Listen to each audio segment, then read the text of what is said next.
إياك نعبد وإياك نستعين اهدنا الصراط المستقيم صراط الذين أنعمت عليهم غير المغضوب عليهم ولا الضالين. صدق الله العلي العظيم.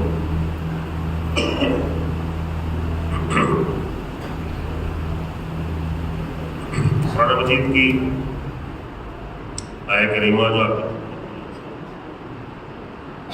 پیش کی جا رہی ہے، اس آیت میں اللہ تبارک و تعالی نے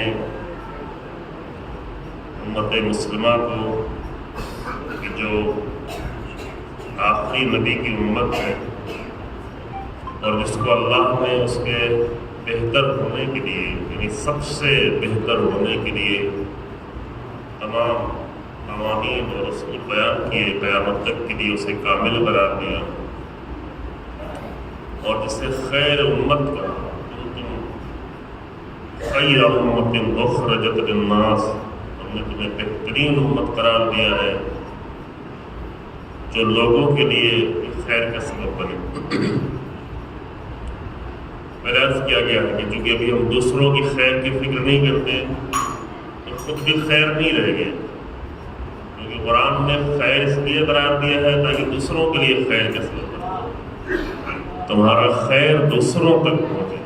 کنتم خیر امت، سورہ آل عمران، اخرجت للناس، تمہیں لوگوں کے لیے بنایا گیا ہے، لوگوں کے لیے نکالا گیا ہے، لوگوں کے لیے تمہیں امت قرار دیا گیا ہے۔ اور اس کے بعد یہ امت جس کو اللہ نے بہترین امت قرار دیا تھا، اسی امت کو بہترین امت باقی رہنے کے لیے پہلے سے آگاہ بھی کیا اور خطرے سے بھی آگاہ کیا کہ ایسے خطرات ہیں کہ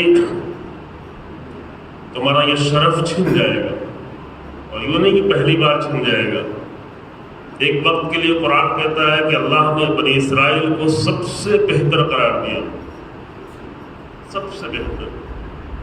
انی فضلتکم علی العالمین، یہ قرآن کہہ رہا ہے میں نے تم کو عالمین پر فضیلت دی تھی۔ انبیاء کی نسل کے لوگ جن کی نسل میں ہزاروں نبی آئے، اس امت نے وہ سارے قانون جو اللہ نے قرار دیے تھے وہ توڑ دیے، تو پھر اللہ نے اسے پست و ذلیل و رسوا کر دیا۔ پھر یہ قرآن بھی کہتا ہے کہ تمہارے لیے مسکنہ، ذلت اور مسکنت لکھی سورہ بقرہ میں۔ وہی امت کی جو سب سے بہتر امت تھی، اسی امت کو قرآن کہتا ہے کہ ذلت اور مسکنت لکھ دی گئی، اور وہ ذلت و مسکنت کا سلسلہ آج بھی جاری ہے۔ آج بھی ذلت جو ہے عالمی ہے، آل یہود کی، جو نبیوں کی نسل کے لوگ ہیں، اور اپنے ہر مذہب دوسروں کو کنورٹ کرنا چاہتا ہے، دوسروں کو اپنے پاس لانا چاہتا ہے، اپنی تعداد بڑھانا چاہتا ہے۔ انہیں اپنی خاندان کا اتنا زعم ہے کہ وہ اپنے مذہب میں بھی کسی کو داخل ہونے کی اجازت نہیں دیتے۔ اب آپ یہودی نہیں بن سکتے، ہے نا، کوئی بھی نہیں بن سکتا، کیونکہ وہ خاندان کا مذہب ہے، اور ابھی بھی فخر کر رہے ہیں۔ دلیل میں وہ قرآن کی بھی آیت پیش کرتے ہیں، قرآن نے کہا انی فضلتکم علی العالمین، لیکن یہ نہیں کہتے کہ قرآن نے اس سے پہلے سورہ بقرہ میں بھی یہ بتایا کہ ضربت علیہم الذلۃ والمسکنۃ، ذلت اور مسکنت ان کے لیے لکھ دی گئی۔ تو ذلت تو دکھائی پڑ رہی ہے، دنیا کے سب سے بڑے قاتل، سب سے بڑے مجرم، سب سے بڑے دہشت گرد دکھ رہا ہے نا، 75-76 سال سے دیکھ رہے ہیں، اور دشمنی کی ساری حدیں پار کرنے والے، بچوں پر رحم نہ کرنے والے، خواتین پر رحم نہ کرنے والے، یہ سب دیکھ رہی، پوری دنیا دیکھ رہی ہے۔ پوری دنیا بیزار بھی ہے، نفرت بھی کرتی ہے۔ مسکنت کہاں ہے؟ پیسہ تو ان کے پاس بہت ہے، مسکین تو نہیں ہے۔ مسکین کے کسی شخص کی طرف آپ رہنا چاہتے ہیں، ہے نا. یعنی جس کے پاس اپنی زندگی کا خرچ نہ ہو، خرچ تو ان کے پاس ہے لیکن اس کو مسکین بنایا ہے. کیسے مسکین بنایا ہے؟ زمین کے لحاظ سے. آج ڈاکہ ڈال کر دوسروں کی زمین پہ قبضہ کر کے وہ رہ رہے ہیں، اور وہی اور ذلت کا سبب بھی بنا ہے کہ نہیں؟ ڈاکو لوگ، اور ان کے ڈاکے کو دیکھ کر ابھی ہمارے ملک کے لوگ بھی کچھ یہ ارادہ کر رہے ہیں کہ ہم بھی ڈاکے ڈالیں، مسجدوں پہ ڈاکے ڈالیں، عبادت خانوں پہ ڈاکے ڈالیں، لوگوں کے گھروں پہ ڈاکے ڈالیں، بلڈوزر لے کے چلیں. تو یہ قرآن نے واضح طور پر بیان کیا ہے. اور یہ بات میں نے یہ چند منٹ اس لیے بیان کی کہ قرآن کہتا ہے قد خلت من قبلہ الرسل، ان سے پہلے بھی انبیاء آئے، اور 2 عظیم اولو العزم انبیاء، جہاں 10,000 نبی بنی اسرائیل میں آئے، 20,000 نبی بنی اسرائیل میں آئے، تو 2 عظیم اولو العزم نبی حضرت موسیٰ اور حضرت عیسیٰ بنی اسرائیل میں آئے. اور یہ قوم تھی جناب ابراہیم کی نسل سے. البتہ اپنے آپ کو ابراہیمی نہیں کہتے، اسرائیلی کہتے ہیں. اسرائیل یعنی حضرت یعقوب کی اولاد، کیونکہ حضرت یعقوب کا لقب تھا اسرائیل. اسرائیل بھی کہتے ہیں، اسرائیل بھی کہتے ہیں. یہ لقب تھا کس کا؟ حضرت یعقوب، جو حضرت ابراہیم کے کیا تھے؟ پوتے تھے. جی ماشاء اللہ، جو حضرت ابراہیم کے پوتے تھے. ان کے لقب سے اپنے آپ کو، جو انہی کی نسل تھے، انہی کے 12 فرزند تھے، اور 12 فرزند سے یہ پوری نسلیں چلی ہیں، قبیلے بنے ہیں، اور اسی پہ ابھی تک فخر کرے. خاندان پرست قوم، خاندان پرست، نسل پرست. اب اگر کوئی بھی نسل پرست ہونے لگے تو یہ سمجھ لیں کہ اسے بنی اسرائیلی ہونے کا خطرہ ہے. کبھی کبھی ہمارے یہاں یہ خاندان پرستی اور نسل پرستی آنے لگتی ہے. خاندانوں پہ اگر کوئی فخر کرے، نسلوں پہ اگر کوئی فخر کرے، تو اپنا رابطہ پھر وہ رسول اللہ سے نہیں جوڑے. وہ کس سے جوڑے؟ وہ بنی اسرائیل سے جوڑے. کیونکہ رسول اللہ نے بار بار یہ خطبے میں بھی اور قرآن کی آیت کے ذریعے سے بتا دیا کہ کوئی بھی فضیلت کا معیار نہیں ہے. فضیلت کا معیار صرف تقوی و پاکیزگی.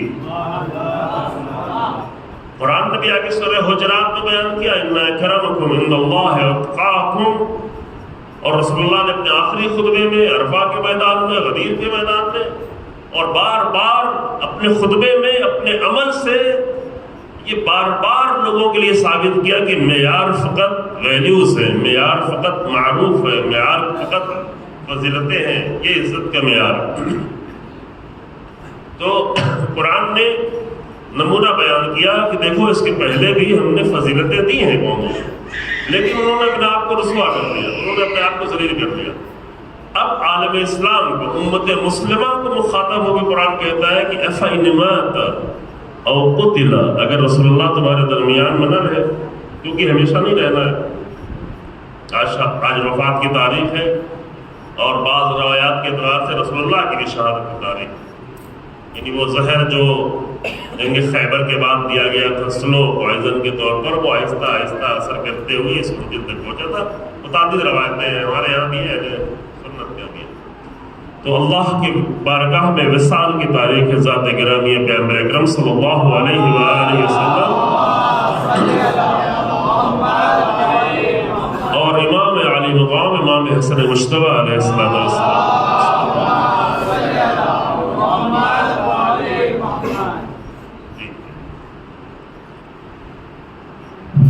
اللہ نے قرآن میں کہا انک میت و انہم میتون، اے میرے نبی آپ کو بھی اس دنیا سے جانا. اور یہ بہت ہی، اب میں یہاں رکنا نہیں چاہتا، لیکن کم سے کم ہم جیسے انسانوں کو تو جلدی سے یقین کر لینا، جب رسول اللہ اس دنیا میں نہ رہے تو کس کو رہنا ہے؟ اور کب تک رہنا ہے؟ کتنے دن رہنا ہے؟ کتنے لمحوں کا بھروسہ؟ انک میت و انہم میتون، اے رسول اللہ آپ بھی اس دنیا سے گزر جائیں گے اور سب گزر جائیں گے، کوئی بھی باقی نہیں رہے گا، سب کو چلا جانا ہے. اور اس کے بعد قرآن کہتا ہے کہ رسول اللہ بھی نہیں رہیں گے، تو اگر جب رسول اللہ نہیں رہیں گے تو تم کیا کرو گے؟ تم اپنی حالت بنی اسرائیل والی تو بنانے والے نہیں ہو، تم جناب نوح کی قوم تو بننا نہیں چاہتے کہ جن کو اتنے مشکل سے جناب نوح نے نجات دی تھی، لے آئے تھے، لیکن پھر بعد میں انہوں نے کیا کیا جناب نوح کے ساتھ؟ اور یہ سلسلہ ہمیشہ جاری رہا کہ اگر تمہارے درمیان میں میرا نبی نہ رہے یا قتل کر دیا جائے، قرآن میں دونوں لفظ رکھی ہے، یعنی دونوں لفظ کا مطلب یہ ہے کہ دونوں آپشن ہو سکتے ہیں، رسول اللہ کی شہادت بھی ہے ممکن، تو کیا انقلبتم علی اعقابکم، کیا تم واپس پلٹ جاؤ گے؟ اور یہی واپس پلٹنا تمہارا، یہ تمہاری تمام ذلت اور رسوائی کا سبب بنے، جو آج بھی بن رہا ہے۔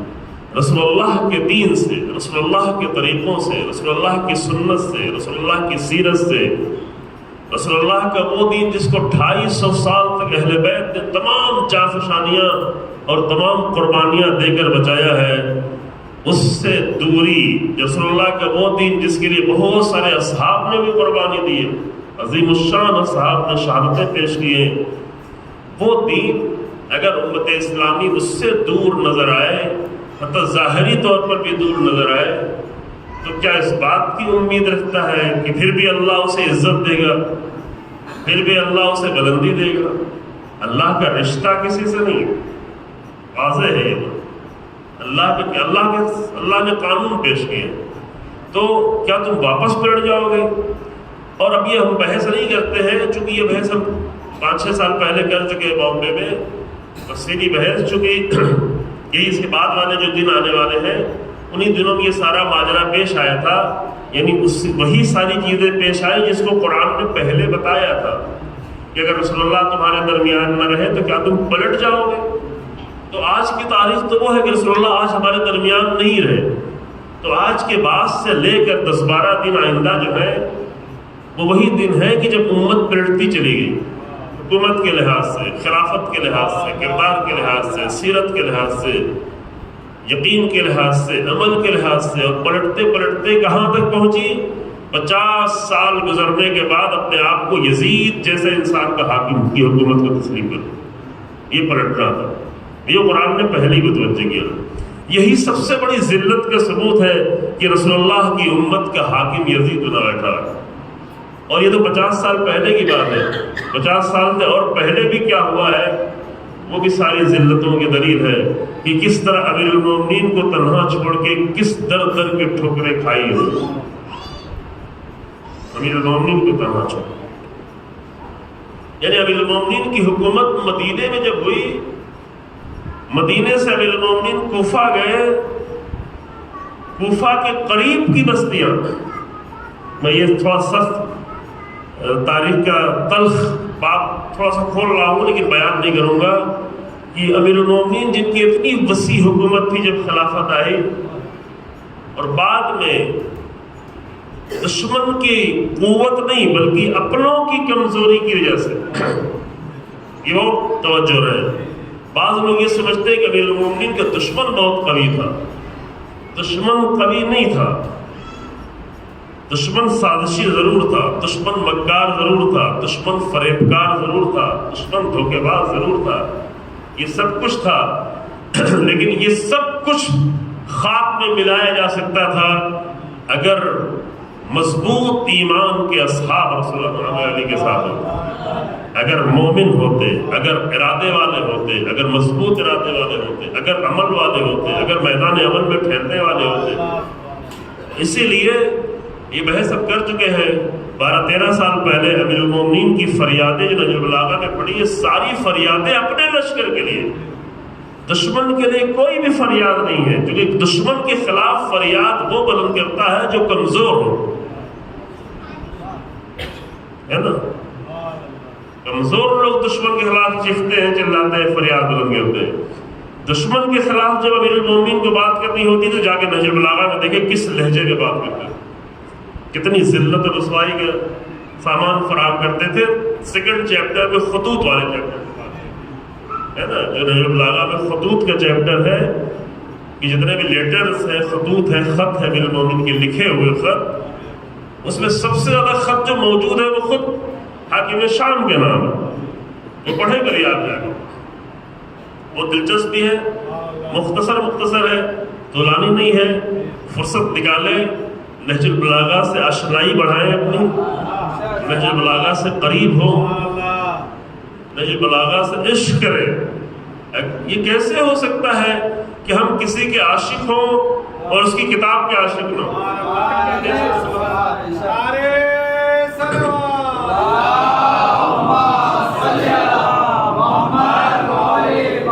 میں آپ کو سرزنش نہیں کرنا چاہتا، میں خالی شوق دلانا چاہتا ہوں. ممکن ہے غلط کسی نے بتایا نہیں ہے، کسی نے متوجہ نہیں کیا ہے. امیر المومنین کی جو سب سے زیادہ معتبر کتاب ہے، امیر المومنین کے کلام کا مجموعہ، اور بھی جگہوں پر ہے، بہت ساری کتابوں ہیں، لیکن جس کو سب سے زیادہ معتبر کہا جا سکتا ہے وہ نہج البلاغہ ہے. تو جس ذات کے ہم عاشق ہیں، جب کسی کا کوئی عاشق ہوتا ہے تو اس کے ہر اثر سے محبت کرتا ہے، اس کے بچوں سے محبت کرتا ہے، اس کے کوئی بھی اس سے مربوط کوئی چیز ہو جائے اس سے محبت کرتا ہے. امیر المومنین کے روضے سے محبت کرتے ہیں، امیر المومنین کی زری سے آپ محبت کرتے ہیں، امیر المومنین کی کتاب سے محبت نہیں کرتے. آپ یہ بتائیں کہ زری زیادہ ہے میں یا کتاب زیادہ ہے؟ میں بڑا مشکل سوال کرتا ہوں. اللہم صلی علی محمد. تو یہ سوال ہے، دیکھیں جلدی سے نہیں گزریے گا.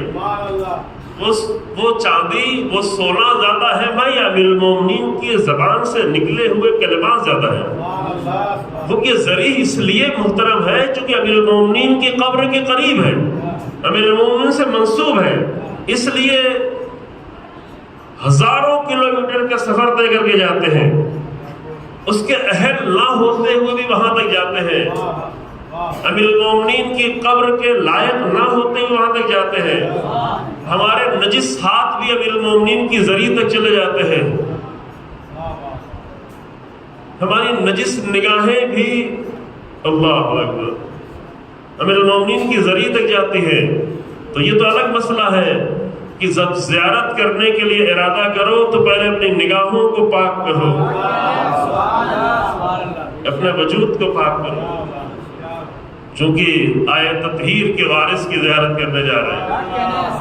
لیکن یہ آپ طے کر لیں، اپنے طور پر خود فیصلہ کریں، ہم سے نہیں پوچھیں، خود فیصلہ کریں کہ امیر المومنین کی زبان سے نکلے ہوئے کلمات زیادہ ہیں یا امیر المومنین کے آس پاس کے دیوار، پتھر، مٹی، سونا. تو یہ ہماری سمجھ کی مشکل ہے کہ ہمیں دیواریں تو اچھی لگتی ہیں، اچھا ہے، عشق ہے تو اچھا لگے گا، چونکہ جس کے ہم عاشق ہیں اس کی ہر چیز اچھی لگے گی. لیکن اتنا تو فرق ہونا چاہیے کہ کیا زیادہ اہم ہے، کس کی زیادہ اہمیت ہے. تو وہ خطوط جا کے پڑھیں امیر المومنین کے، اور خطوط پڑھنے سے جب نہج البلاغہ سے آشنا ہوں تو اس کے پہلا والا بھی چیپٹر پڑھیں، اس کے بعد والا بھی چیپٹر پڑھیں، بار بار پڑھیں، بار بار پڑھیں. ہم سب کو اللہ توفیق دے کہ بار بار پڑھیں. تو ایسی کتاب نہیں ایک بار پڑھ لیا، امتحان دینے کی کتاب نہیں ہے، زندگی کی کتاب. جب ابن ابی الحدید جیسا اہل سنت عالم سینکڑوں بار پڑھتا ہے، سینکڑوں بار کا پورا تو مجھے علم نہیں ہے، لیکن اس کے بیان سے اندازہ ہو سکتا ہے، پتہ نہیں کبھی آپ کے سامنے پیش کیا ہے کہ انہوں نے کہا کہ ایک خطبہ امیر المومنین کا جو سورہ تکاثر کی تفسیر ہے اس کو میں نے 1000 بار پڑھا ہے، اور جب بھی پڑھا ہے تو مجھے نئی چیزیں اس کے اندر ملی.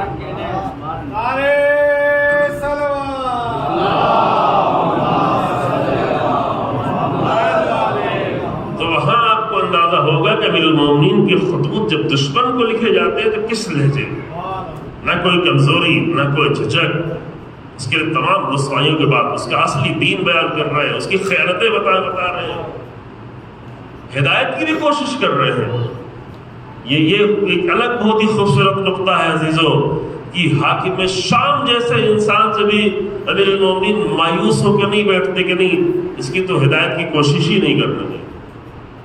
یہ بھی آپ کے لیے تھوڑا سخت ہوگا. اور یہ صرف امیر المومنین کا نمونہ نہیں ہے، یہ پوری تاریخ کا نمونہ ہے. جناب ابراہیم نمرود سے مایوس نہیں ہوتے ہیں, حضرت موسیٰ فرعون سے مایوس نہیں ہوتے ہیں, کہ جناب شعیب کے پاس 10 سال زندگی گزارنے کے بعد قرآن کی آیت نازل ہوتی ہے. قرآن کی آیت ہے ورنہ نازل تو ان کے اوپر ہوئی تھی کہ موسیٰ جاؤ. کہاں جاؤ؟ یہ نہیں کہ قوم کے پاس جاؤ, اذهب الى فرعون انہ طغى, فرعون کے پاس جاؤ, طغیان کر رہا ہے, کوشش کرو شاید ہدایت پا جائے. اللہ کو تو معلوم ہے, اللہ کو معلوم ہے کہ فرعون ہدایت پانے والا نہیں ہے, لیکن اللہ یہ بتانا چاہتا ہے کہ فرعون جیسے شخص سے بھی مایوس نہیں ہو. جو ہمارے بہت ہی رائج ایک جملہ ہے, وہ منیب بھی کہتے ہیں, کبھی کبھی علماء بھی, مولوی بھی کہہ دیتے ہیں, چونکہ اس روح کو نہیں متوجہ ہوتے. اور روح ہے ہدایت, اور روح ہے قرآن, اور روح ہے رسول اللہ, اور روح ہے انبیاء. بہت ہی آسانی سے کہہ دیتے ہیں کہ نہیں, ان کو تو کچھ کہنے کا فائدہ نہیں, تو کچھ ہونا ہی نہیں ہے. تو ذرا سا فرق ہو, ذرا سا اختلاف ہو, ذرا سا نہیں کچھ بھی کرنے کا فائدہ نہیں, یہ کہتے ہیں. اور امیر المومنین حاکم شام کے لیے ہدایت کی باتیں بھیج رہے ہیں, لکھ کے بھیج رہے ہیں, اور حسین ابن علی اس لشکر کی ہدایت کر رہے ہیں جو امام کو قتل کرنے کے لیے آئے. اس لشکر کی خطبہ دے رہے ہیں, حدیث سنا رہے ہیں, حوالہ دے رہے ہیں, کہہ رہے جا کے پوچھ لو, جا کے زید ابن ارقم سے پوچھ لو, جا کے جابر ابن عبداللہ انصاری سے پوچھ لو. اصحاب کا نام لیا, 4 رسول اللہ کے صحابیوں کا نام لیا جو رسول اللہ کی رحلت کے 50 سال بعد بھی موجود تھے.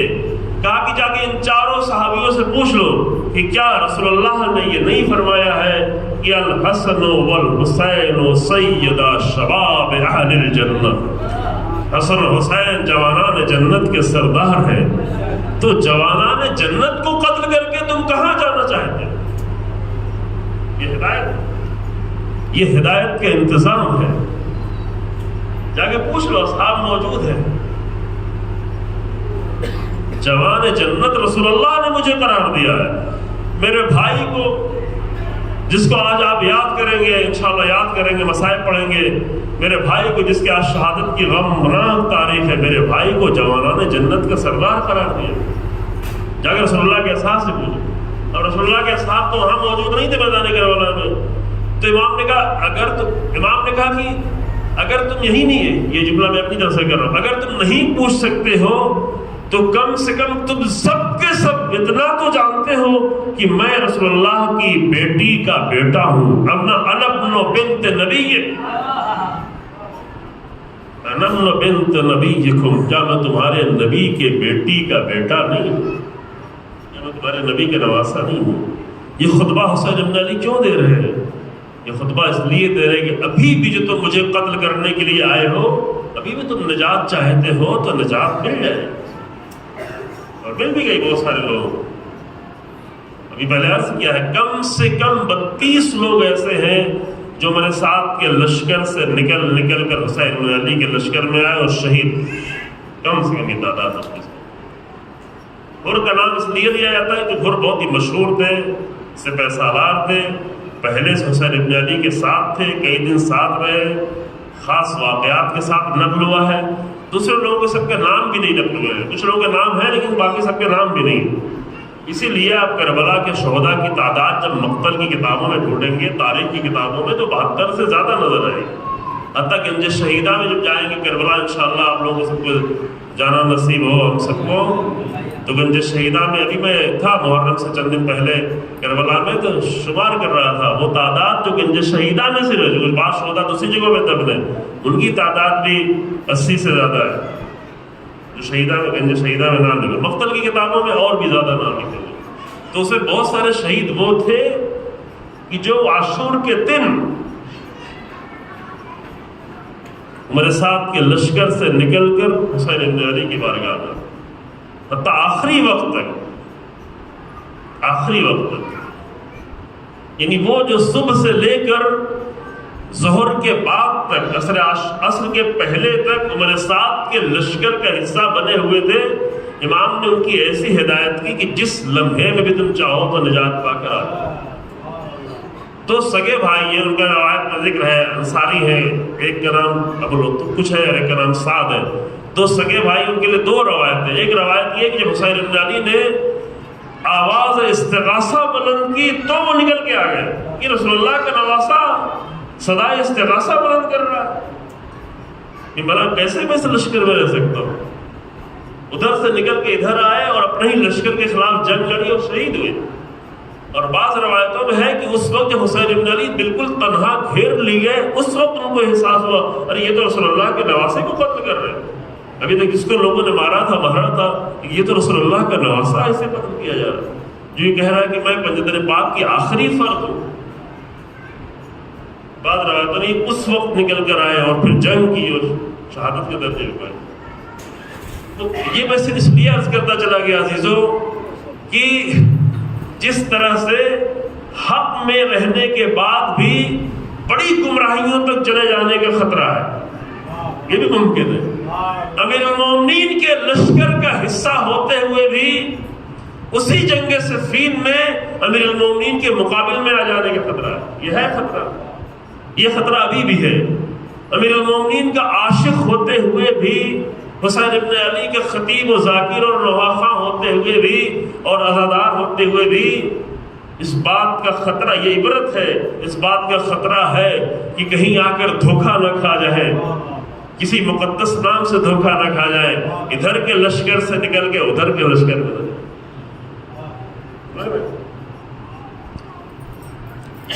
ایک شخص نے بامبے میں، یہ میں نے کہیں بیان نہیں کیا، بیان کرنا بھی نہیں چاہتا تھا لیکن چلے بات آ گئی ہے کہ جو چند سال پہلے اس طرح سے تلوار سے ختم کرتا تھا کہ پوری پشت جو ہے وہ شگافتہ ہو جاتی ہے، نیچے سے لے کے اوپر تک. یوٹیوب پہ پڑی ہوئی ہے، پتہ نہیں کتنے ٹاکے لگتے تھے.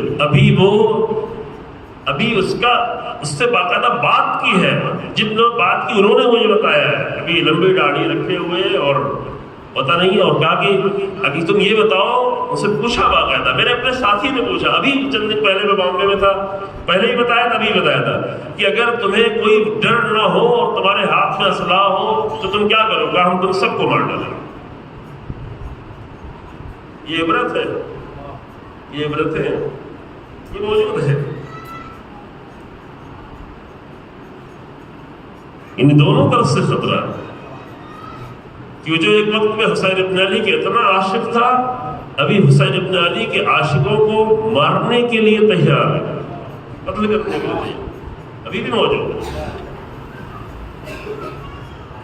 البتہ وہ جو اس زمانے میں عشق کرتا تھا وہ بھی معرفت والا عشق نہیں تھا، جو کہ اگر معرفت کا عشق ہو تو کبھی بھی انسان گمراہ نہیں ہو سکتا. جذباتی عشق کا بھروسہ نہیں ہوتا. جو صرف ایموشنل جذباتی عشق کرتے ہیں اس کا کبھی بھی بھروسہ نہیں. اسی لیے زیارت میں بھی یہ کلمہ خاص کر منشن کیا گیا ہے کہ حسین ابن علی کی جو زیارت کرے عارفاً بحق ہی، معرفت کے ساتھ، وہاں پہ مشکل نہیں. تو یہ خطرہ دونوں طرف سے ہے کہ ممکن ہے امیر المومنین کے لشکر کا حصہ ہوتے ہوئے، رسول اللہ کے لشکر کا حصہ ہوتے ہوئے رسول اللہ کے مقابل میں ہو جائے. ہوئے بات، بہت سارے لوگ مقابل میں ہوئے، بالکل مقابل میں ہوئے.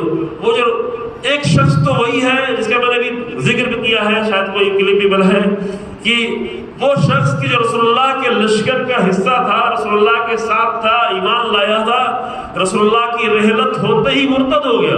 صرف مرتد نہیں ہوا، کل جو میں نے نام لیا تھا نبوت کا دعویٰ کرنے والی خاتون، وہ اسی کی قبیلے کی تھی، اس کا جا کے مؤذن ہو گیا دین چھوڑ کر. پھر وہ اس کا انجام اچھا نہیں ہوا، پھر واپس پلٹ آیا، پھر مسلمان ہو گیا.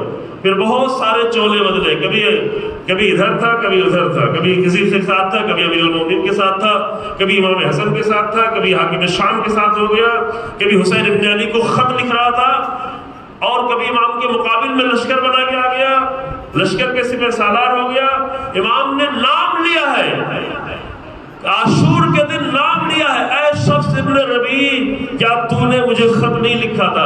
اور وہ شخص ابن ربیع اس وقت عمر سعد کے پیدل پیادہ لشکر کے سپہ سالار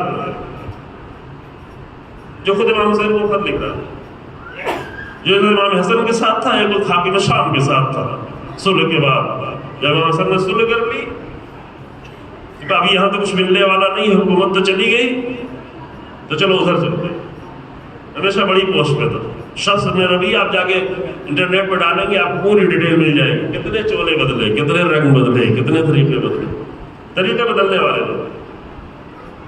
حق والے وہ ہوتے ہیں جو اپنے طریقے نہیں بدلا کرتے, اپنا انداز نہیں بدلا کرتے, اپنا انداز زندگی نہیں. یہ نہیں ہو کہ فرش ادا پہ آئے تو مومن نظر آئے ہیں, باہر چلے جائیں تو کچھ اور نظر آئے. ان کا انداز ایک ہوتا ہے. یہ نہیں کہ محرم ہو تو کچھ اور نظر آئے, محرم سے نکلے تو کچھ اور نظر آئے. ایسا نہیں کہ ماہ رمضان آئے تو کچھ اور نظر آئے, مسجد میں ہو تو کچھ اور نظر آئے, بازار میں ہو تو کچھ اور نظر آئے. وہ ہمیشہ ایک حالت میں ہوتے ہیں, ان کا ایمان ایک حالت میں ہوتا ہے. بعض لوگ ایسے بھی ہیں کہ مومنین کے درمیان میں آتے ہیں مجلس پڑھنے تو کچھ اور نظر آتے ہیں, اور غالیوں کے درمیان میں چلے جاتے ہیں تو کچھ اور نظر آتا ہے. یہ بدلنے والے کبھی بھی اہل بیت کے ساتھ نہیں رہ سکتے, وہ کبھی بھی بدل سکتے ہیں. اس کے بہت سارے نمونے موجود ہیں. تو ادھر سے بھی یہ مشکل ہے کہ ساتھ ہوتے ہوئے, شمر کا نمونہ میں نے پہلے پیش کر دیا تھا, دہرانے کی ضرورت نہیں ہے کہ کہاں تھا اور کہاں پہنچا, کس حد تک پہنچا. کہ وہ عمر سعد جو صلح کرنا چاہتا تھا اور 8 محرم تک اس کی ساری کوشش تھی کہ میری تلوار سے حسین ابن علی کا خون نہ بہنے پائے, شمر نے آ کر اکسایا. حتیٰ ایک وقت ابن زیاد کے پاس میں جب 8 محرم کو خط پہنچا تو ابن زیاد بھی کچھ سوچنے لگا, کہا نہیں اگر اس وقت حسین ہاتھ سے نکل گئے تو کبھی بھی ہاتھ آنے والے نہیں. تو ابن زیاد نے پھر 2 خط لکھ کے بھیجا, 2 خط شمر کو لے کے بھیجا. ایک خط میں یہ لکھا عمر سعد کے نام کہ عمر سعد کو جا کے دے دو, تمہیں جنگ کرنا ہے یا تو بیعت یا تو قتل, جنگ کرنا ہے کہ نہیں کرنا. دوسرا خط خود شمر کے نام تھا کہ دیکھو اگر عمر سعد جنگ نہیں کرتا ہے تو اس لشکر کے سپہ سالار میں تجھے بناتا ہوں اور عمر سعد کو قتل کر دیں گے. اور عمر سعد یہ سمجھ گیا تھا, سمجھ گیا تھا. عقل مند انسان تو نہیں تھا لیکن چالاک ضرور تھا. 2 چیزیں الگ الگ ہوتی ہیں, عقل مندی اور ہے, چالاکی اور ہے. سمجھ لے, میں فرق اور ایک مثال سے واضح کر دوں. عقل مند انسان وہ ہے جو اپنا بھی دوسروں کو دے دے, چالاک وہ ہے جو ہمیشہ دوسروں کے لینے کی فکر میں پڑا رہے. یہ فرق ہے, ایک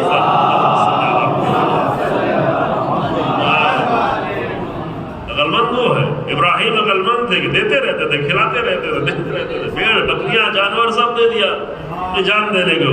رسول اللہ کی ذات عقل کا کمال ہے, کل عقل ہے, جو لینے کی فکر میں کبھی نہیں تھے, دینے کی فکر میں تھے. ہم کیا سمجھتے ہیں, ہم اس کو بھی عقل مند کہنے لگتے ہیں جو لینے کی فکر میں ہو, جو بھائی کا لے لے, اس کا لے لے, اس کا لے لے. ایک گھر بنانا 2 اینٹ تو آگے بڑھا ہی لے, کہ ہم بہت عقل مند ہیں کیونکہ ہم وکیلوں سے رابطہ ہے, فلاں ہے, ہم کیس لڑ لیں گے, ہمارے مقابل میں نہیں, اور اپنے آپ کو عقل مند سمجھ رہے. تم عقل مند نہیں ہو, چالاک ہے نا. کہ جب امام صادق علیہ السلام سے پوچھا کہ حاکم شام کیا تھا تو کہا عقل مند نہیں تھا, چالاک تھا. چالاکی ہنر نہیں ہے. تو میں یہاں عرض کر رہا تھا کہ یہ حاکم شام امیر المومنین مدینے سے کوفہ آ گئے. کوفہ عراق میں ہے نا, آپ کو سب کو معلوم, عراق میں ہے. حتیٰ عراق کے شہر کے امیر المومنین کے پاس نہیں بچے. کس کی وجہ سے؟ اپنوں کی کمزوری کی وجہ سے. انبار ہاتھ سے چلا گیا. انبار تو بہت نزدیک ہے, انبار ابھی سب سے بڑا اسٹیٹ ہے عراق کا. جہاں داعش آ گیا تو پورا داعش آ چکا تھا. موصل, عراق, مصر چلا گیا. حتیٰ مدینہ, ابو ایوب انصاری کو امیر المومنین نے گورنر بنایا تھا مدینے کا, جس مدینے میں رسول اللہ کی حکومت تھی, جس مدینے میں خود امیر المومنین کی حکومت تھی. مدینے میں بھی حملہ کر دیا, کمزور لوگ چلے آئے. اور آخر میں امیر المومنین نے غالباً 27 نمبر کا خطبہ ہے, کہ اس کے ایک خطبہ آگے پیچھے دیکھیے گا, اگر آپ دیکھیے گا کہ آخر میں امیر المومنین فرماتے ہیں ما ہی الا الکوفہ, میرے پاس کوفے کے سوا کیا بچا. ابذھا وابسطھا, میں اس کو بڑھاؤں, میں تھنگ کروں. اور پھر اپنے لشکر کے بارے میں بتایا کہ تمہاری وجہ سے یہ سب, اسی خطبے میں بتایا ہے کہ تم کہتے چلو جنگ کرنے کے لیے, پھر کہتے گرمی بہت زیادہ ہے, پھر کہتے اب چلو جنگ کرنے کے لیے, کہتے ٹھنڈک بہت زیادہ ہے. تو جب تم ٹھنڈک اور گرمی سے فرار کر رہے ہو تو من السیف عفر, تلوار سے تو زیادہ فرار کرو گے. جو موسم کے مقابلے میں ڈرتا ہے وہ تلوار کے مقابلے میں کہاں ڈرے گا؟ تو یہ ساری عبرتیں تھی جو قرآن نے پہلے ہی بتایا تھا کہ رسول اللہ کے راستے کو چھوڑو گے تو یہاں تک جانا پڑے گا. امیر المومنین کو تنہا کرو گے تو کن ذلتوں کا سامنا کرنا پڑے گا. امیر المومنین نے بد دعا دی تھی اہل عراق کو، وہ بھی نہج البلاغہ میں موجود ہے، اور ان بد دعاؤں کا اثر آج تک جاری ہے. جس سرزمین میں کربلا ہو، جس سرزمین پہ حسین ابن علی کربلا ہو، جس سرزمین میں سب سے زیادہ ائمہ ہو، جس سرزمین میں 6 معصوم امام ہو، ہے نا، کربلا و نجف و کاظمین و سامرہ، جس سرزمین پہ 7 معصوم امام ہو، جس سرزمین پہ، اس سرزمین کی رسوائیوں کا حال تو دیکھیں پوری تاریخ، چاہے صدام کے زمانے میں، چاہے امریکیوں کے زمانے میں، چاہے آج جب سب کچھ ہو گیا تو بھی نئے نئے فتنے، کیا کیا نہیں ہوتا. کوئی سر پہ امامہ رکھ کے آگے کچھ کرتا ہے، کوئی کچھ کرتا ہے، کیا کیا ہو رہا. اس سب میں کہیں نہ کہیں امیر المومنین کی بد دعا کا بھی اثر ہے. البتہ خدا نجات دے، بصرہ والوں کو خاص کے بد دعا دی. بصرہ بھی عراق کا شہر، بڑا شہر. کوفہ اور بصرہ عراق کا اس کا اس زمانے میں سب سے بڑا شہر ہے. ابھی سب سے بڑا شہر بغداد ہے، لیکن اس دور کا سب سے بڑا شہر کوفہ اور بصرہ. تو یہ قرآن نے بہت واضح طور پر بتا دیا کہ رسول اللہ تو نہیں رہیں گے تو تمہیں کیا کرنا ہے. غلبتم علی اعقابکم، کیا تم واپس پلٹ جاؤ گے. ومن ينقلب على عقبیہ، اور تو کوئی پلٹ جاتا ہے تو فلن یضر اللہ شیئا، ہرگز وہ اللہ کو کوئی نقصان نہیں پہنچا سکتا. کچھ بھی نقصان جو بھی ہوگا پلٹنے والے کا.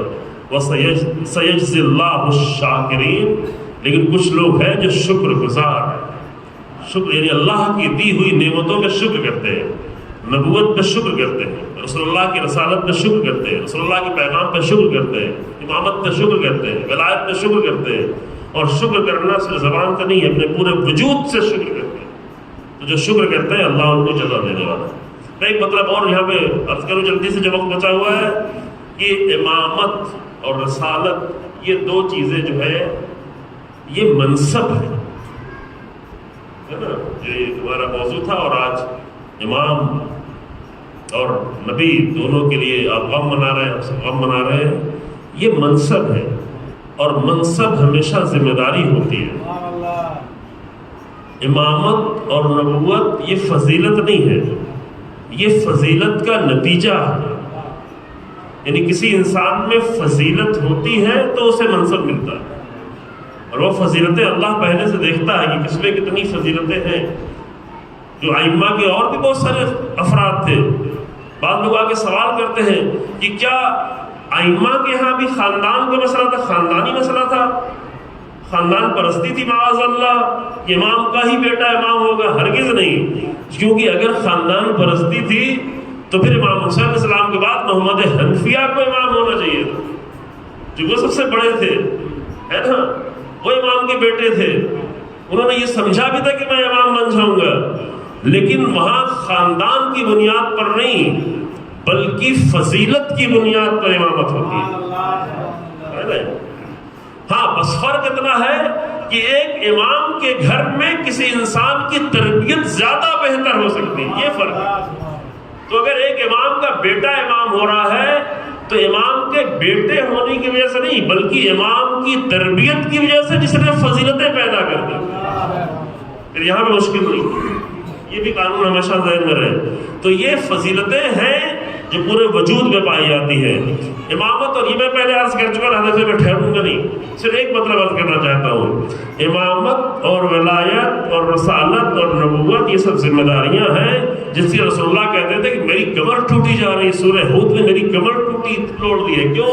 جیسے سورہ ہود میں حکم آپ کو وہی کرنا ہے جو اللہ کی طرف سے حکم ہے، تو اللہ کا حکم انجام دینا.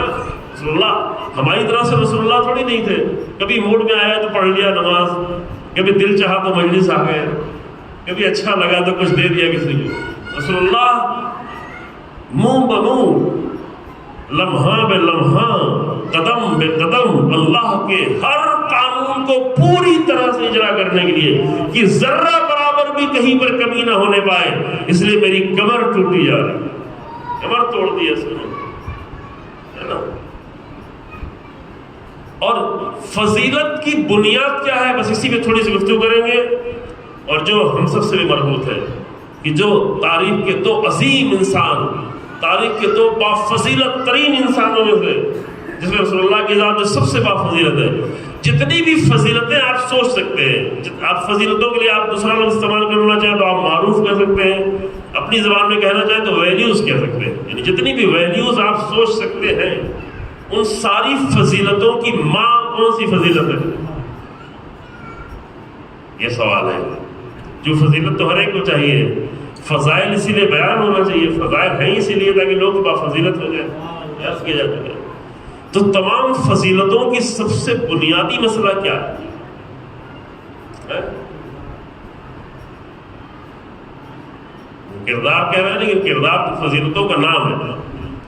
وہ کون سی فضیلت ہے جو ہر فضیلت کی سب سے بنیاد، کہ اگر وہ نہیں تو کوئی فضیلت کسی کام کی نہیں؟ وہ وہی فضیلت ہے، میں اپنی طرف سے نہیں کہتا ہوں، وہ وہی فضیلت ہے جس پہ امیر المومنین جیسا بافضیلت انسان فخر کرتا ہے۔ پہنچ گئے آپ؟ ہاں جی، یہ بہت مظلوم سا لفظ ہو گیا ہمارے درمیان میں، بڑا پھیکا سا لفظ ہو گیا، کیونکہ ہم لوگ فضیلتوں والے ہیں ہی نہیں، ہم فضیلت سننے والے تو ہیں، یعنی فضائل سننے والے ہیں، لیکن فضائل بنانے والے، فضائل وجود میں لانے والے، فضائل اپنے اندر پیدا کرنے والے ابھی نہیں ہو پائے، یہ نسل نہیں بن پائی، انشاءاللہ بنے گی، بن رہی ہے دھیرے دھیرے، جوان بن رہے ہیں، تیار ہو رہے ہیں۔ تو تمام فضیلتوں کی بنیاد وہ کیا ہے؟ وہ ہے بندگی، جس پہ امیر المومنین نے فخر کفا بی عزا ان اکون لک عبدا، میری عزت کے لیے اتنا ہی کافی ہے کہ میں تیرا بندہ ہوں۔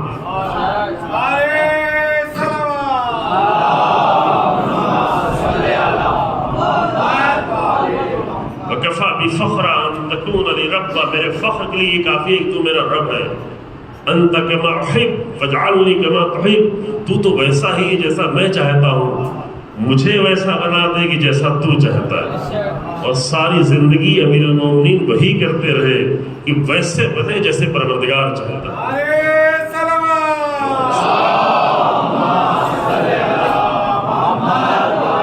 لیکن جو کچھ بھی تھا، تقویٰ، زہد، صبر، جہاد، بخشش، کرم، علم، حکمت، یہ جتنی بھی فضیلتیں تھیں، ان سب فضیلتوں کی ماں کا کردار عبدیت، بندگی، یہ ساری فضیلتیں پیدا کرے۔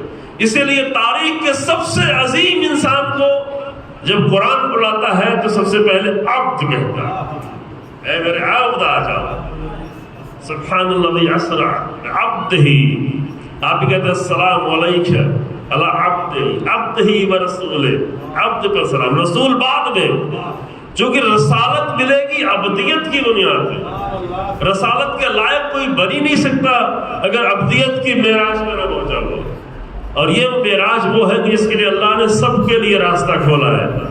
یہ فضیلت پیدا کرتے جاؤ۔ میں ذرا سا وضاحت کروں، آپ لوگ وہ عبدیت جو ہمارے ذہنوں میں ہے، جو لفظ تو سنتے رہتے عبد و عبدیت و بندگی، لیکن آپ کو پتا ہی عبدیت لفظ، میرا استاد بہت سیریز کی بحثیں کی ہیں کئی سالوں میں، میں خالی اس کو خلاصہ کر کے چند منٹوں میں تمام کرتا ہوں، جو وقت اتنا زیادہ نہیں رہا۔ اب عرب کے لوگ کہتے ہیں چند جگہوں میں استعمال، طریق المعبد، ابل المعبد، طفل المعبد، یعنی معبد بچہ، معبد اونٹ، معبد راستہ، وہ راستہ جو سیدھا ہو، وہ راستہ جو بگڑے نہیں، کیونکہ عرب میں کیا ہے، راستہ بنا کے جاؤ، ہوا چلتی ہے، آگے راستہ ختم ہو جاتا ہے، جہاں راستہ آتا وہاں ٹیلا نظر آتا ہے، اسی لیے لوگ کھو جاتے تھے۔ ریت ہے، ریت اڑتی رہتی ہے، تو اس ریت کو معبد نہیں کہتے، وہ ریت جو بالکل ٹھیک چل رہی ہو، جس پہ ایسے نشان بنے ہوئے ہو، جہاں پہ کوئی خطرہ نہ ہو، جہاں پہ بہگنے کا خطرہ نہ ہو، جہاں پہ گمراہی کا خطرہ نہ ہو، اس کو کہتے ہیں راہ، طریق، یعنی عبد کا لفظ آیا کہاں سے ہے نا؟ اس جانور، اس اونٹ کو کہتے تھے ابل معبد، جو بالکل رام ہو، جو اشاروں کو سمجھتا ہو، وہ گھوڑا جو اشاروں کو سمجھتا ہو۔ اس کے مقابل میں سرکش، اس کے مقابل میں وحشی اور سرکش سمجھ رہے نا، جو سرکشی کرے. عبد کے مقابل میں سرکش جانور، سرکش اونٹ، نکیل چھوٹ جائے تو سرکشی کرے. تو بعض اونٹ ہے جو نکیل نکل بھی جائے تو بھی وہ بالکل محبت ہوتے ہیں، جو مالک چاہتا ہے اسی اشارے میں چلتے ہیں. جیسا کہ میدان جنگ میں گھوڑا اگر لجام فرس چھوٹ بھی جائے، مجاہد کی لجام فرس چھوٹ بھی جائے زخموں کی وجہ سے، تکلیف کی وجہ سے، تو وہ گھوڑا معبد ہے جو صرف اشاروں کی بنیاد پر اپنے مسافر کو لے کے چل رہا. جیسے حسین ابن علی کے رہوار جب دیکھا کہ میرا آقا زمین پہ آ رہا ہے تو جھکتا چلا گیا. لجام فرس چھوٹنے کے بعد ابوالفضل عباس کا رہوار ہاتھ کٹنے کے بعد بھی محبت تھا، ہے نا. اس بچے کو محبت کہا جاتا ہے کہ جو ماں باپ کا کہنا مانے ہر مسئلے میں. بعض بچے ہوتے ہیں جو بالکل محبت نہیں ہوتے، ان کو ماں باپ کھانا کھلانا چاہیے، یہ نہیں کھائیں گے، وہ نہیں کھائیں گے، ایسا نہیں کریں گے، ویسا نہیں کریں گے، اب نہیں سوئیں گے، تب نہیں جائیں گے. لیکن بعض بچے ہوتے ہیں جو بالکل ماں باپ کے سامنے، چلو بچپنا ہے پھر بعد میں لوگ اور بڑے ہو جاتے ہیں. تو یہ چند مثالیں عرب کے ڈکشنری میں دی جاتی ہے تاکہ عبد کا معنی سمجھ میں آیا ہے. تو اصل میں عبد وہ ہے جو بالکل سیدھے راستے پہ ہو. عبد وہ ہے جو حق کے سامنے تسلیم ہو، جس کے اندر سبمیشن ہو، جو بالکل رام ہو، جو گمراہیوں کو نہ چاہتا ہو، جو سرکشی نہ کرتا ہو، جو وحشی نہیں ہو، جو قانون کے سامنے تسلیم ہو، جو رسالت کے سامنے تسلیم ہو، جو ولایت کے سامنے تسلیم ہو. عبد ہے. عبد کہاں پیدا ہوتا ہے؟ عبودیت کہاں سے پیدا ہوتی ہے؟ اور عبودیت کے مقابل میں جو عربی میں قرآن میں لفظ استعمال ہوا ہے وہ ہے تکبر، وہ ہے استکبار، وہ بڑائی. یعنی بڑا نہیں ہے. جب تکبر جب پیدا ہوتا ہے تو کیا ہوتا ہے؟ انسان خود کو دیکھتا ہے، اب بندگی نہیں کرتا. اب لوگوں کی عبادت کو دیکھ کر اسے بندہ نہ سمجھے، اس کی روح کی حالت کو دیکھے. روح کی حالت کو تو کوئی نہیں دیکھ سکتا. انسان خود اپنی روح کی حالت دیکھے کہ کتنا زیادہ رام ہے، تسلیم، اتنا ہی بندگی. چاہے عبادت کمی کرتا ہو، چاہے عبادت صرف واجب ہی واجب کرتا ہو، لیکن تسلیم انسان. بعض لوگ ہیں ممکن ہے بہت سارے مستحب عبادتیں کرتے ہوں لیکن واجب کو چھوڑ دیتے ہوں. اس کا مطلب یہ کہ مستحب کے دکھاوے کا ہے یا ثواب کے لیے ہے، بندگی نہیں ہے.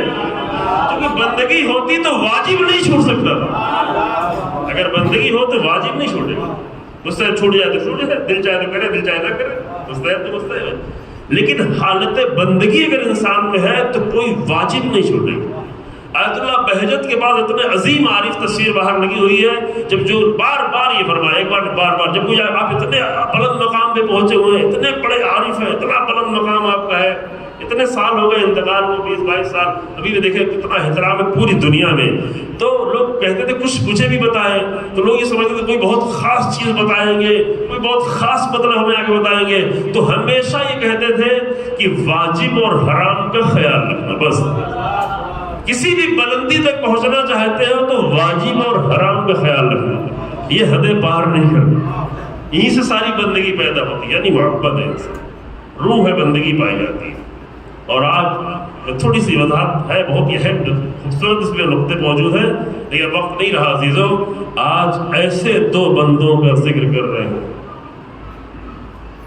جس پر بندگی فخر کرتی ہے. رسول اللہ کا ذکر کل آپ کے سامنے کیا تھا. امام حسن مجتبی علیہ السلام کے لیے عجیب تھی روایتیں. امام سجاد علیہ السلام سے کئی روایتیں، امام صادق علیہ السلام سے روایتیں ہیں. جب وضو کا پانی آتا تھا تو پورا جسم لرز جاتا تھا، مفاصل میں لرزہ طاری ہو جاتا، چہرے کا رنگ. خود امام سید سجاد کی بھی یہی حالت ہوتی تھی، لیکن امام سید سجاد امام حسن مجتبی علیہ السلام کی نگاہ میں کم عمر تھی، 20 پیادہ حج کیے، پیدل حج. ابھی لوگ بہت سارے لوگ پیدل جاتے ہیں یہاں وہاں، وہ ان کی نظر اچھا کرے، خدا کرے ان کی نیت اچھی ہو، صرف ان کے دل میں حسین ابن علی کی یاد ہو، راہ حسین ابن علی میں. لیکن بعض لوگ کچھ اور بھی کر رہے ہوتے. ایک جگہ میں گیا تو وہاں بتایا کہ آج دن بھر لوگوں کو چلنا ہے، ایک 20 کلومیٹر کا سفر طے کرنا ہے، صبح سے نکلے شام تک پہنچیں گے، لیکن راستے میں 14 جگہوں پر جو ہے موقع بنایا گیا ہے. ہندوستان کی بات، یعنی ان کو 14 جگہوں پہ رک کے کھانا ہے. اب اتنا کھانے کا مسئلہ ہوگا تو کہاں حسین ابن علی کتنا یاد آئے گا. اور بعض لوگ اربعین میں بھی جاتے ہیں، وہاں سے آ کے نہ کربلا کی وہ حالت بیان کرتے ہیں، نہ روحانیت بیان کرتے ہیں، نہ شوق بیان کرتے ہیں، نہ عشق بیان کرتے ہیں، نہ کربلا کی بندگی بیان کرتے ہیں، نہ کربلا کے سجدے بیان کرتے ہیں، نہ صحابہ حسین ابن علی کردار بیان کرتے ہیں. وہاں اربعین سے آتے ہیں تو پوری زندگی بھر صرف بیچ کے کھانوں کا ذکر کرتے ہیں، جو بھی دل چاہا وہ مل گیا. یہ کھانوں میں کہاں بندگی ملے گی؟ اگر ملے بھی تو چھوڑو ہو، اگر بڑی پسندیدہ اچھی چیزیں ملے تو چھوڑو، جو حسین ابن علی کا اربعین کرنا ہے معمولی چیزوں میں گزارا کر لو. ٹھیک ہے وہ لوگ استقبال کرتے ہیں، مہمانوں کو کوئی کمی نہ ہونے پائے، وہ اچھی ان کے عمل ہے، ان کی اچھی نیتیں ہیں، لیکن جانے والے اس کے فکر نہ لیں.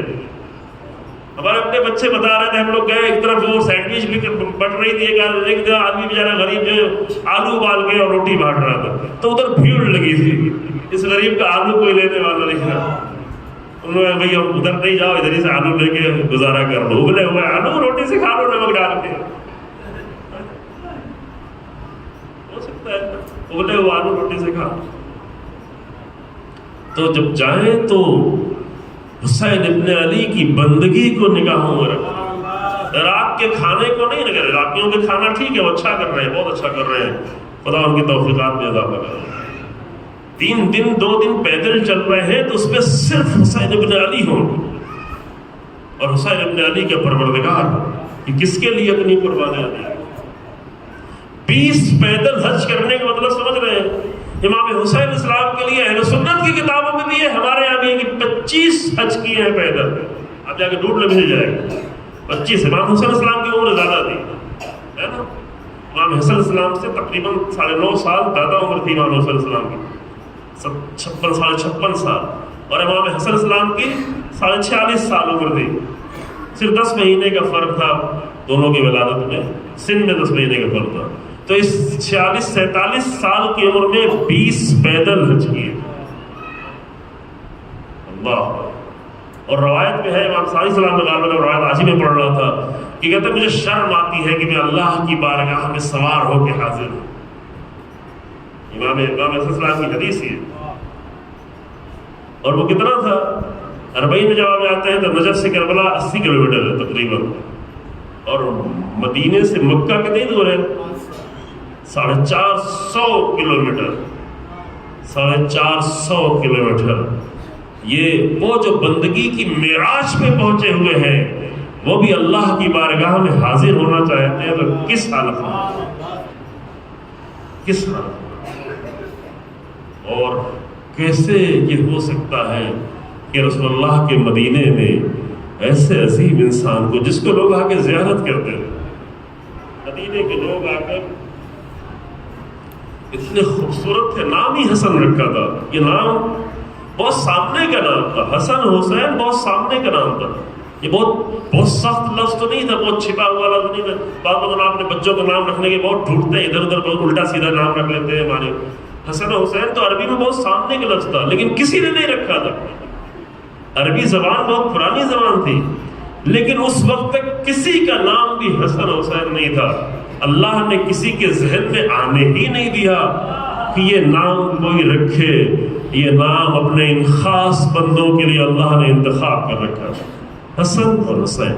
حسن کے معنی بھی خوبصورت اور حسین کے معنی بھی خوبصورت، کوئی فرق نہیں معنی میں. حسین کے معنی فقط چھوٹا سا خوبصورت، چھوٹا اس معنی میں کہ سن کے لحاظ سے چھوٹے، اور کوئی فرق نہیں. حسن حسین کے معنی میں ذرہ برابر کوئی فرق نہیں، فقط وہ چھوٹے ہونے کے اعتبار سے حسین کہا جاتا ہے. ٹھیک ہے، جیسے عبد کے معنی میں بندہ ہے، عبید کے معنی میں بندہ ہے، کوئی فرق نہیں ہے. عبد یعنی بندہ، عبید یعنی چھوٹا سا بندہ.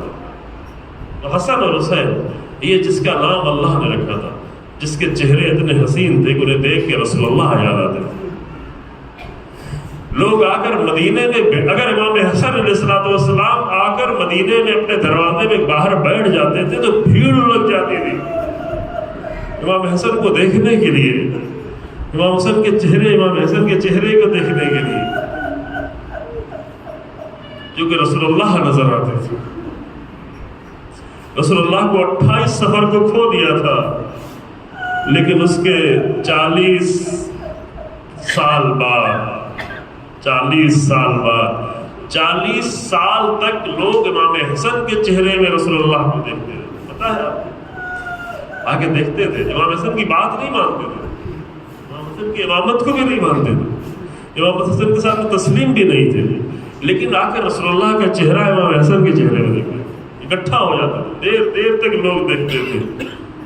سن 11 ہجری کی ابتدا میں رسول اللہ اس دنیا سے چلے گئے, اور سن 50 ہجری کے اسی دن, پھر اسی دن وہی 28 صفر کو رسول اللہ کی وہ نشانی جسے سبت اکبر کہتے ہیں, اللہ کیسے لوگوں کے دل نے قبول کیا, کیسے یہ قبول کیا کہ امام حسن کا جنازہ نکلے اور لوگ تیر و تلوار لے کر تیروں کو اپنے چلے کمان میں لگا کر کھڑے ہوئے ہوں کہ فرزند رسول اللہ جو رسول اللہ سے بہت زیادہ شبیہ تھا, اس کا جنازہ رسول اللہ کے قریب بھی نہ آنے دے, رسول اللہ کی قبر کے قریب ایک طواف کرنے کے لیے بھی.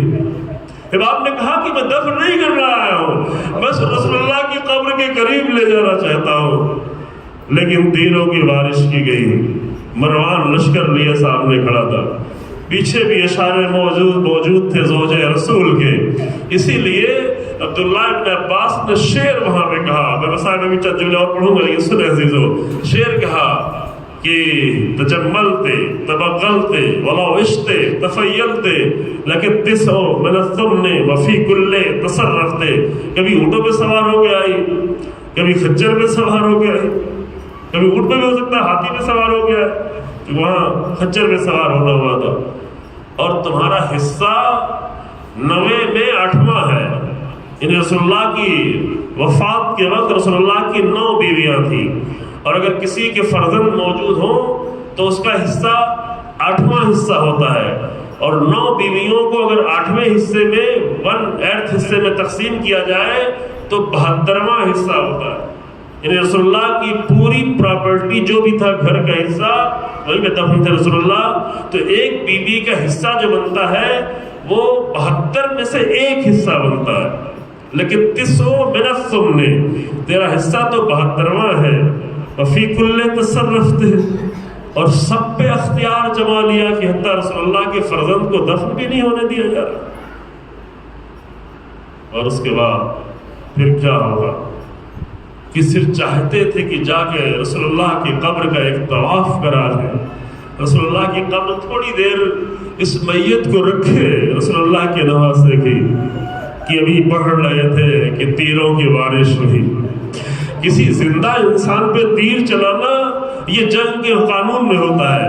کوئی جب جنگ کرنے آئے گا تو اس پہ تیر بھی چلتا ہے, تلواریں بھی چلتی ہے, نیزے بھی چلتے ہیں, لیکن یہ تو کبھی عرب کی سرزمین نے اور کسی بھی سرزمین نے نہیں دیکھا تھا کہ کسی مردہ میت پر, کسی کی لاش پر تیروں کی بارش کی جائے. اور تھوڑی دیر بعد جب حسین بن علی نے تابوت کو رکھا اور تابوت کو رکھ کر اپنے بھائی کے جنازے سے تیر نکالنا شروع کیا تو 17 تیر جنازے میں بس نظر آئے. سلام حسین بن علی پر کہ اپنے بھائی کے جنازے سے تیر نکالنا ہے. یہ تو دفن کا موقع تھا, لیکن تھوڑا سا ہم آپ کو پیچھے لے جاتے ہیں, پھر اور آگے لے جائیں گے کہ تھوڑی دیر پہلے جب یہ رات, آج کی رات جو کل گزر گئی ہے, اس رات میں حسین بن علی بہت گریہ فرما رہے تھے. زہر کا اثر شدید ہو رہا تھا, پورے جسم کی حالت متغیر ہو رہی تھی, کلیجے سے ٹکڑے کٹ کٹ کے نکل رہے تھے منہ سے, لگن میں وہ رتش پہ آ رہے تھے. حسین بن علی اپنے بھائی کی حالت دیکھ نہیں پا رہے تھے, بہت بلند آواز میں گریہ کر رہے تھے. جب بلند آواز میں گریہ کرتے کرتے غش کی حالت میں ایک مرتبہ امام حسن نے آنکھیں کھولی تو آواز دی, ہے میرے بھیا تم اس طرح نہ رو, تمہارا اس طرح سے رونا مجھے دیکھا نہیں آتا. کہا میرے بھائی بلا میں کیسے نہ رو, آپ کی حالت کیسی ہے, ایک بھائی بلا کیسے دیکھے. جو آواز دی, اے میرے بھیا لا ایسا قیوم کا یوم, اے بھیا کوئی بھی دن تیرے دن جیسا نہیں ہے, کیونکہ حسین بن علی امام حسن کے کلیجے نکل رہے ہیں, زہر کا اثر پورا جسم ہے, لیکن امام حسن کو اپنے درد کی پرواہ نہیں ہے. آخری لمحے میں حسین بن علی کے غم کی پرواہ ہے. لا یومک یومک یا ابا عبداللہ, اے میرے بھیا تیرے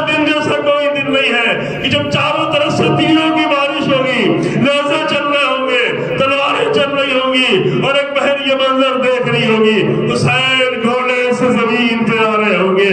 آج تو تابوت اٹھانے والے موجود ہیں، کوئی حسین ابن علی کا لاشا اٹھانے والا نہیں۔